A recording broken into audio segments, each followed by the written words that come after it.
Subscribe the channel for latest updates. Press the bell icon. Get ready for the dictation at the count of 3, 2, 1, start. This suo motu proceeding under Article 32 was initiated during the course of hearing of a criminal appeal.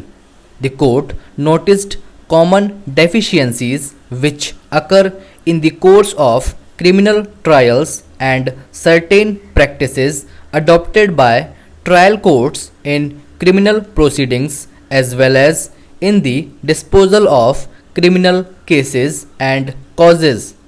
These related, amongst others, to the manner in which documents, that is, list of witnesses, list of exhibits, list of material objects referred to are presented and exhibited in the judgment, and the lack of uniform practices in regard to preparation of injury reports, deposition of witnesses, translation of statements, numbering and nomenclature of witnesses, labeling of material objects, etc.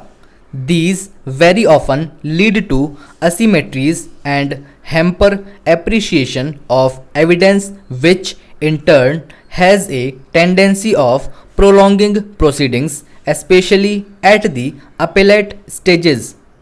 Para. The court had noticed that on these prominent aspects, rules appeared to have been formulated by certain high courts, whereas many other high courts have not framed such rules. These has led to a lack of clarity and uniformity in regard to the presentation of trial court proceedings and records for the purpose of appreciation at the high court level and eventually before this court. By an elaborate order dated 30/3/2017, this court noted various salient aspects and flagged inadequacies in the practices and rules of high courts by taking a cue from existing rules in some high courts. After noticing about 13 issues, the court felt the desirability of a uniform approach in description of exhibits, manner and description of recording of statements of witnesses, labeling of material objects, and so on. Para. The court therefore issued notice to the Registrar Generals of all High Courts, Chief Secretaries and Administrators of States and Union Territories, as well as Advocates General, Additional Advocates Generals, and Senior Standing Counsel of all States and Union Territories. By a letter order dated 7/11/2017, the court appointed Mr. Siddharth Luthra and Mr. R. Basant, senior advocates, as amici curiae. On 20/2/2018, Mr. K. Parameshwar, learned counsel, was also appointed as amicus curiae to assist the senior counsel who were earlier appointed as amici curiae.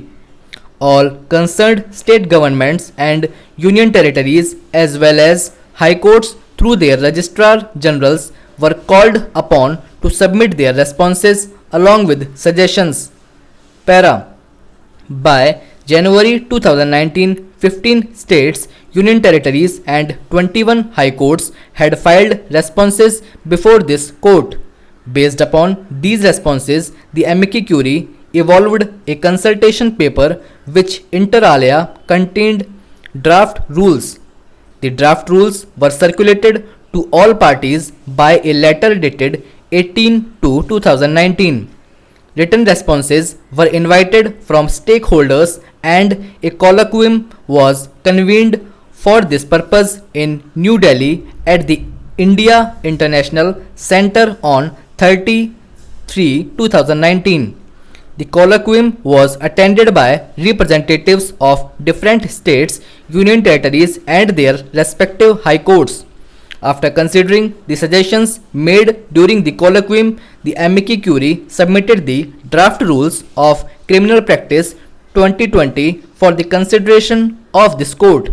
While framing draft rules, due care was taken to ensure uniformity and at the same time to recognize the diverse practices among the various states, authorities, and high courts in the country. The draft rules are compliant and not in any way repugnant to the Code of Criminal Procedure 1973. Many suggestions made as practice directions reflect the mandatory provisions of the Code of Criminal Procedure 1973. Stop.